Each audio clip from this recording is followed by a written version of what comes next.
Chef. Hey, Chef. This is Idaho Warriors, the Warriors Table. Season 2, Episode 1.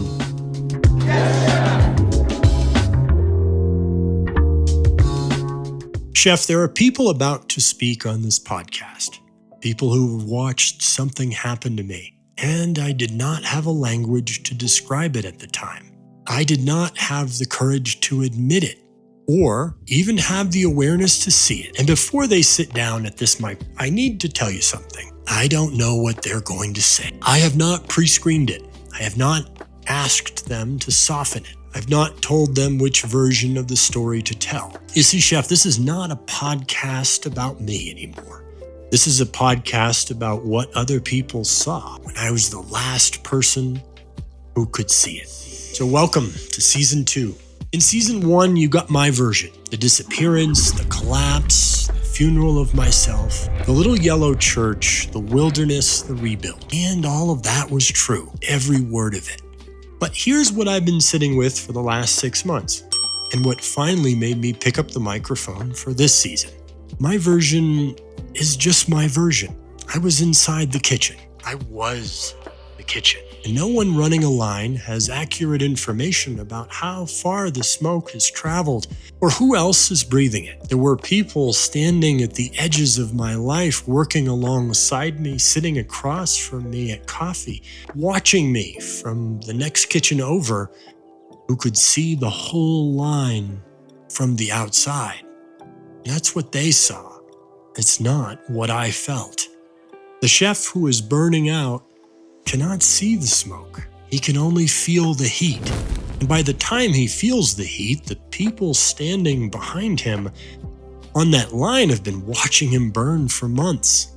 This season, I'm inviting the people who watched me burn to come tell you what they saw.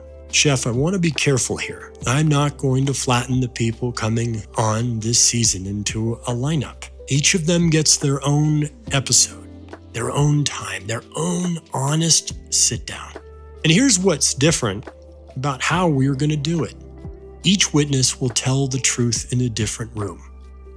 Some in quiet places, some in kitchens, and some, if they let us, in the middle of the fire.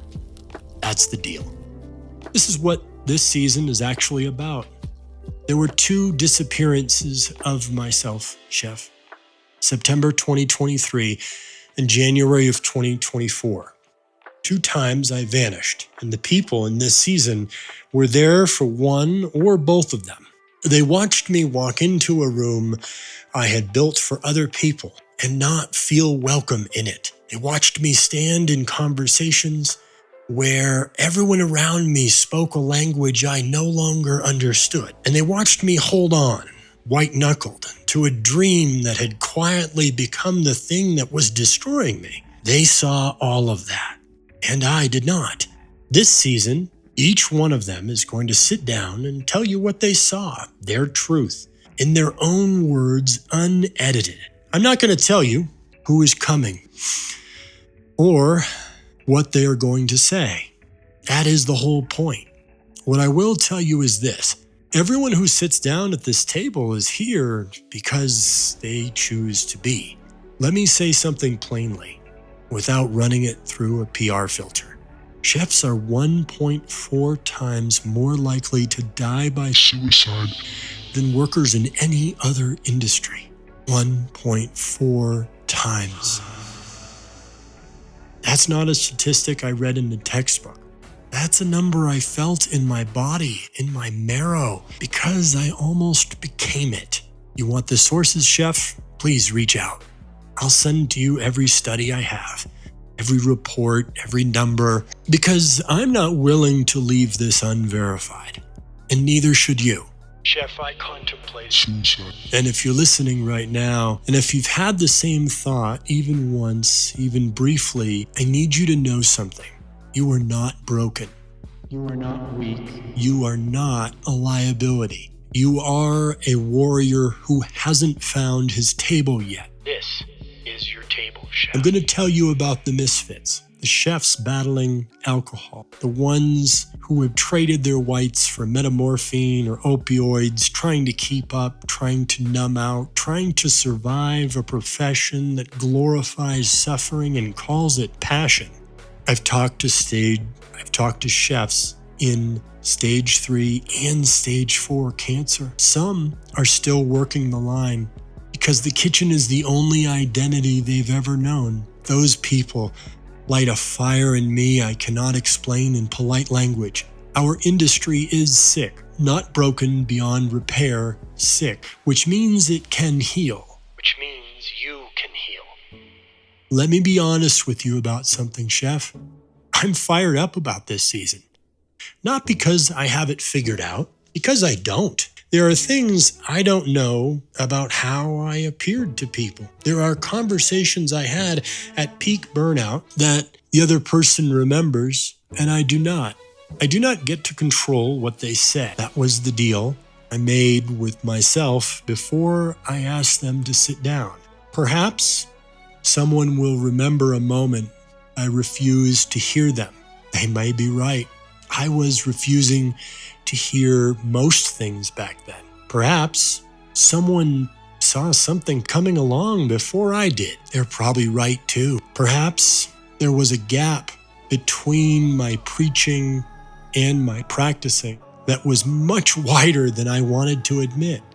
Well, Chef, that is information I want. And if other voices come to the table this season, voices I have not yet named, voices still deciding, I will receive what they say without editing it, without softening it. I'm not doing this season because I have it figured out. I'm doing it because the next chef who's headed towards his own September 15th or disappearance needs to know that the people around him already see it and that he's not as good as hiding it as he or she thinks he is. And then there are the ones who are going to find out. This season, we are also hitting the streets of Jackson Hole. We are walking into kitchens. We are pulling Jackson Hole chef warriors aside, the ones working the line right now. Today, we're asking them one thing. What is it actually like out there?